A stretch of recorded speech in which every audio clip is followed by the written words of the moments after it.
আসসালামু আলাইকুম গাইস। ডিম রান্না করে নিলাম আজকে। ডিম রান্না করতে করতে মনে হলো যে আপনাদের সাথে একটা কথা শেয়ার করি। সেই কথাটা হচ্ছে ডিমের পুষ্টি অবশ্যই প্রত্যেকটা বাচ্চার দরকার আছে। আর আমার বাচ্চারা হচ্ছে ডিম খেতে যায় না। তাদের কাছে ডিম মনে হয় যেন খুবই জম। তারা ভেজে দিলেও খায় না, আর সিদ্ধ করে দিলে তো খায়ই না। তাই তারা খুব বেশি পছন্দ করে সিদ্ধ করে এই পদ্ধতিতে রান্না করলে। তো এই পদ্ধতিটা যেহেতু তারা পছন্দ করে, তাই আমি মাঝে মাঝেই তাদেরকে এই পদ্ধতিতে ডিম রান্না করে দিই, যাতে পুরোপুরি তারা ডিমের পুষ্টিগুণটা মাঝে মাঝে পায়।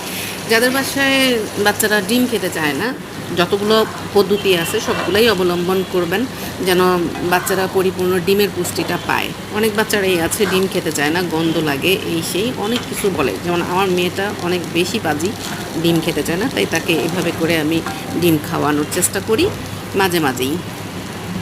দোয়া করবেন সবাই আমার জন্য, এবং আমার চ্যানেলটাকে সাবস্ক্রাইব করে দিবেন, পাশে থাকবেন, বেল আইকন চেপে রাখবেন। আসসালামু আলাইকুম সবাইকে।